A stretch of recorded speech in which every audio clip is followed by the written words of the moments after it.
Hello, everyone, and thank you for joining today's discussion on doing business in India and how the nation is recovering from the coronavirus despite the spike in reported cases. My name is Noel Nefsha here. I'm Director of International Business Services and Strategic Partnerships for Automation Alley, located in Troy, Michigan. We were created in 1999, and today Automation Alley is Michigan's Industry 4.0 Knowledge Center with more than 1,200 members.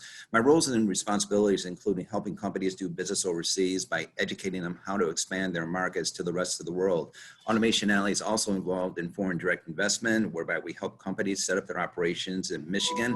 And having said that, we have an international business center that provides companies with complementary office space while they explore investment opportunities in our region. Today, I'd like to discuss trade and investment opportunities in India as the role emerges slowly but surely from the coronavirus. With me are Sushama Kanekar and Supriya Kanekar, who head up the state of Michigan's office in New Delhi. Sushama, Supriya, it's always a pleasure to see you. And in the 10-15 minutes that we have, I'd like to begin by asking you, what services do you provide to Michigan companies that are looking to do business in India? Yeah, hi Noel. Thank you for having us here today. We appreciate you being here. Yeah, India and Michigan has robust trade, as you know, and each year I'm sure Automation Alley is getting more and more Michigan companies interested to come to Indian market. And as such, because of knowledge of opportunities that are available in India, most of the Michigan companies, when they ask assistance from our office, that is for partner search or identifying distributors for their products, or sometimes large companies also ask us to suggest end users for them. But if the companies are new to the market or they are exploring India for the first time, such companies also ask our assistance in providing them with market research, customized market research, also advising them on entry strategies. Companies, when they start discussing with the potential partners, they also ask us to do confidential background check or due diligence for them, and we do that. So the interest amongst Michigan companies about Indian market is growing every year, and you saw the kind of response you got for the trade mission earlier this year. Thanks in large part to your efforts. It was probably one of our most successful trade missions ever. And as you know, it's not a cookie cutter approach to entering the market in India. People have different goals and objectives. So market entry strategies can include what you mentioned: agent distributor relationships, identifying buyers and users for the products, but also setting up joint ventures and even wholly owned subsidiaries in India. Another thing that's really popular with American companies when it comes to India are joint venture opportunities as well. So it's such a promising market. And, last year, I think proved to a lot of Michigan companies is that this is really where they need to be in the future. And having said that, as you know, we are returning to India next April. So we're looking forward to seeing you again then. Yeah. But in the meantime, I was wondering if you could talk a little bit about how India is recovering and how long the economic recovery will take in light of the pandemic.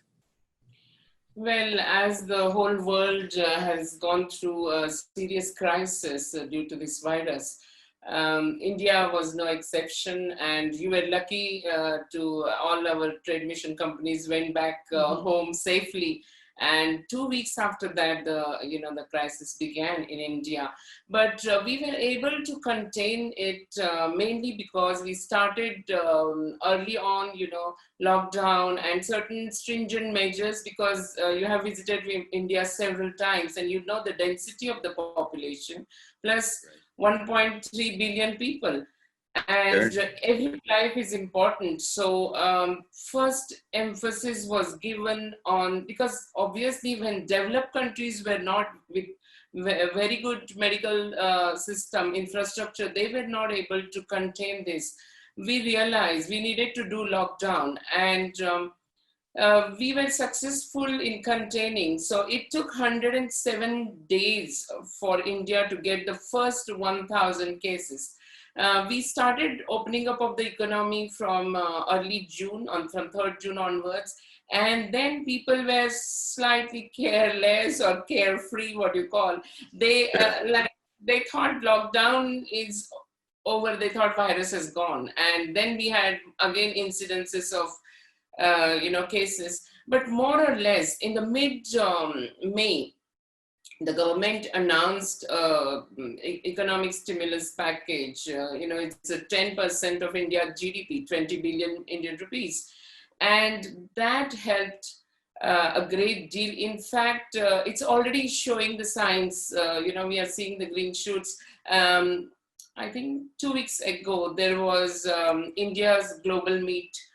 5,000 foreign participants, 250 thought leaders from prominent foreign companies. They participated in that.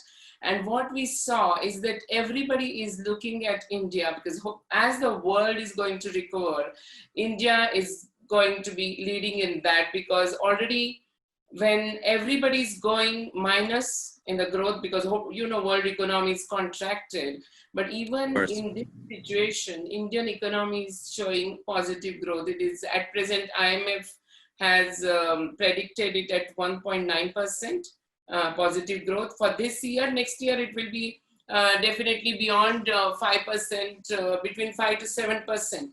So it was required. We needed to close down for those 2-3 months. And obviously everybody got a hit, but because of the stimulus package, and as such, you have seen Indian economy, and as such, there were so many ups and downs in the world economy in last 30-40 years, but we are pretty resilient. So 2-3 lessons what we learned is that obviously, like everyone, we had also disruptions in the supply chain.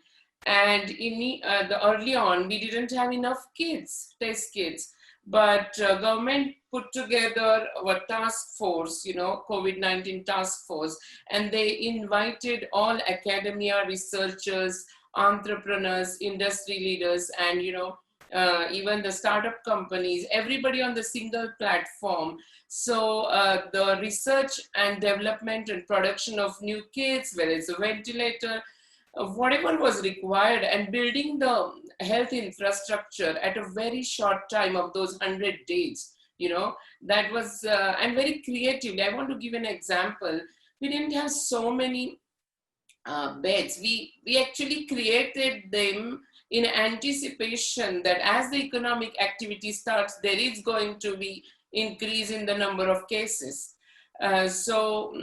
Actually, one researcher, she was in India on a holiday and it got extended because of the COVID situation. She, with her father, they created, for example, corrugated boxes bed, and it could take the weight of 200 kilograms, so about 400 pounds or so, and they could be made in just a couple of minutes. Also, our, the defense undertakings, they developed some ventilators. So in rough terrain, if there are any cases, they would put a splitter in between, and the same ventilator can be used for 2 patients. A lot of innovation happened, and frugal innovation, as we call it, which, with whatever limited resources available, and country moved on. And you see now we are able to do more than 500,000 tests a day today. We are able to do. Phenomenal. Well, you mentioned 2 things. One, the stimulus. How much is that being directed toward infrastructural development?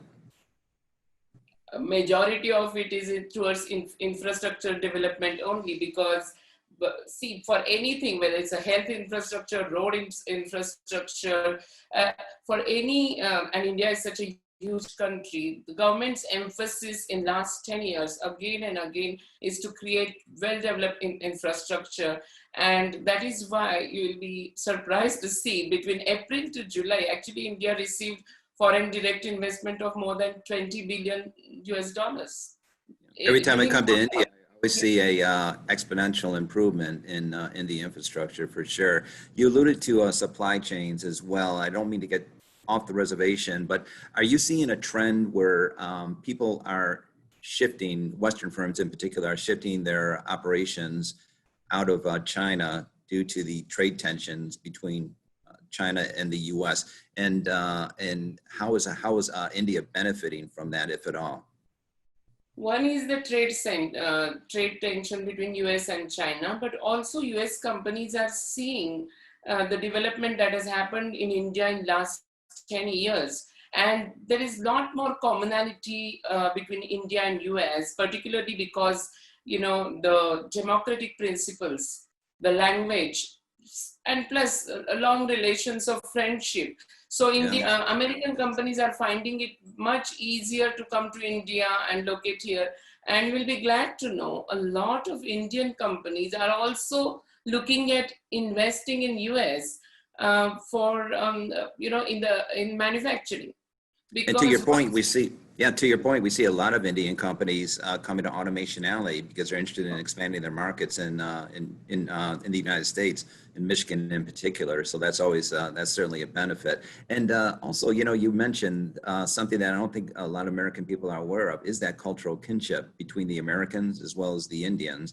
And as you suggested, you know, two largest democracies in the world and two largest English-speaking populations in the world as well. So are there any specific challenges or concerns faced by your country as it emerges from the pandemic? I know the pandemic's sort of like whack-a-mole. It's unpredictable, you know, so it you know, goes down in one region and then pops up in another. So, and as you know, the biggest enemy of business is lack of predictability. But are there any challenges that you can cite that might be interest to our audience? We realized during this pandemic that no matter whatever the resource crunch or whatever it is at that time, if you are like, because the government has done well-developed reforms, and during this time, it showed also that these reforms are implemented well. So we are performing, and you will see that the whole nation is transforming. So we Americans, you don't need any other, you know, for business people to see, when they see how India is reforming, performing, and transforming, this is the place to come, whether to sell your product and technologies, and some opportunities which got created because of this virus is, when you came here, we were talking about, you know, increasing automation in our industries, and a lot of our companies from Michigan, they were there. Those things Indian companies would have implemented 3 or 4 years down the line. But due to pandemic, they realized the need to do implement automation much faster, much earlier. So these are actually indirect benefits. And we, as a whole, the country is very resilient, and they saw opportunities in this crisis. And Supriya, would you tell about that HSBC oh, yes. survey? Actually, I think just last week, HSBC came out with a report which says going back to the better. I think they conducted a survey of about 2,600 companies across 14 countries, and about 200 Indian companies were interviewed about how the pandemic affected them and what do they think that they can come, how they can come out of it. So almost 54% of the companies felt, I mean, they all agreed that the pandemic affected them severely, but they were very optimistic that they can come out of this crisis. They were, I mean, very positive in their attitude, and they did agree that yes, there was a resource crunch, there was a cash crunch some of them were facing, but yet they felt that they will be able to overcome this difficulty. And I think that was a very, very positive sign. Yeah, absolutely. I think, you know, it's You know, we have the saying about how we should never let a crisis go to waste. And, you know, getting back to, you know, to your comments, Supriya and Sushama, we've seen an acceleration in the adoption of technologies related to healthcare, advanced manufacturing, IT, information communication technologies, including the video conferencing tools that we're using right now. So, this is, I think, has changed people both personally and professionally in a way that no crisis, with the exception of maybe 9/11, has changed people. And sometimes, you know, change is good, and it also, in many cases, has to be forced from without, because a lot of organizations, they don't like to change from within. Sure. So this is, I think, is really making companies much stronger, and you know, hopefully more productive and efficient, yeah, especially in terms of quality improvement and accelerating the time to market for new product development. Because again, you know, we're in a situation where we've had these tools available to us all these years, but we really haven't taken advantage of them in the way that we have in the last 6 months. So what are India's immediate needs that U.S. companies can help fulfill, whether it's automotive, healthcare, advanced manufacturing, education, IT? Where do you see, You said all you know, those where, sectors are very, very relevant and promising. right, Already, yeah, 2-3 of our major vaccine manufacturers have collaborated with, you know, American companies, and right, they are progressing very well in creating a vaccine, developing a vaccine to conquer this virus menace. But and as you know, India is the largest vaccine manufacturer in the world. I mean, 2/3 of world's vaccine for children is coming from India. yeah, So that's a right. lot of you know, cooperation is happening in the healthcare, and of course automobile is one very promising sector. Education and IT in education, which is definitely very, very like a hot subject, whether it's the child going to the, you know, primary school or even kindergarten. Now everybody is having online education in India. So any platform or any tools that they can give it to our Indian companies to improve this delivery, Sure. online delivery of education, that's going to benefit them a lot. Digitalization is happening in a much rapid way than what's going on earlier. And in addition to that, some frontier technologies like you know, this Internet of Things and Right. 5G, and also something like space research, defense, aerospace. That is always a very interesting subject for companies between both the countries, and both the governments also have signed a lot of cooperation agreements in defense and aerospace. Companies can take advantage of that. Yeah, and speaking of the Internet of Things, we're really seeing a quick adoption of all things Industry 4.0, particularly in the area of, well, you mentioned IoT, but also big data, artificial intelligence, automation, robotics. So, and you know, collaboration is the stuff of globalization. I mean, it lifts all boats when you see countries like the United States and India cooperating in ways that, you know, accelerate innovation and actually improve people's lives worldwide. So, well, as you know, and I mentioned earlier, Automation Alley, we are organizing a trade mission to India next year. So we're looking forward to seeing you again. But in the meantime, what advice would you give to a U.S. company or Michigan company that might be hesitant right now to do business in India, or for that matter, anywhere in the world? Yeah. Main problem with COVID is that all international travel is badly affected. I think things will be go normal in next couple of months. So next year shouldn't be any problem. And for an entrepreneur, there is no other country like India. When you look at it, look at the population, we have the most favorable demographic dividend in the world, and that's going to stay with us for next 30 years. you see the rising income of middle class, and 60% of our population is the working population. This advantage we will get for next 30 years. Where do you get such a large consumer base?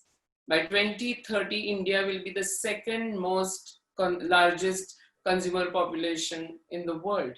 So the sooner they come to India, the better they will be able to reap the benefits, because you have visited India several times and you have got a lot of delegations here. One comment we often heard from the companies is that it is far better to come to the market with a trade mission than coming on their own, because you see there's so much diversity in the country. And it's not just dependent on the climate or the languages, but generally the way of doing business in the north and in the south is different. So when they come on the trade mission, they get a feel, because our program is such, we organize several networking events and we organize their site visits, so they get to see. And it is not just a meeting in the boardroom. You get to see the business, you get to see how the business culture is, how the country is. And then it gives much more ideas to them how they could, for example, market their products. I was talking with another client today, and they were surprised to know that even large multinational companies now, they have realized that 60% of their business is coming from rural India. This is, I'm talking about a large multinational, which is FMCG products.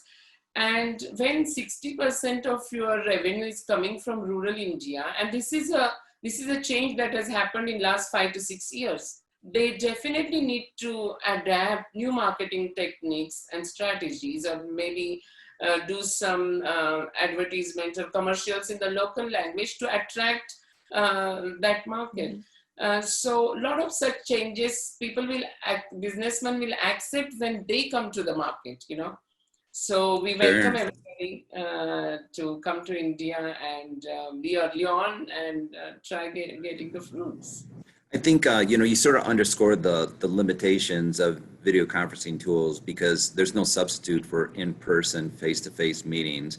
So this is a temporary fix. We're hoping that we can actually be in country to visit with these companies and see you again. But again, you mentioned the benefits of trade missions and the fact that these companies that we take with us, generally there's 10 to 12 companies. And when you travel in packs, you learn from one another. And, it's amazing when, people leave their comfort zone, they seem to be more open. And we see so many discussions that take place, whether it's India, South Africa, Mexico, any of our past trade missions, you see the camaraderie that's built up between the Michigan companies and how they start to share information with one another. And in many cases, a lot of deals get done between the Michigan companies. So there's a lot of serendipity and happenstance that goes into these missions. So I'm going to give you the final thought in closing. So anything that we missed that you want to pick up on? Your comments were extremely enlightening as always, and we really appreciate your firsthand insights on doing business in India. And with that said, we want to thank you again for taking the time to be with us today. Best to your family, stay safe and healthy, and we'll talk to you down the road. Thank you again, Supriya Sushama. Always appreciate your time. Take care. Bye-bye. See you again in India.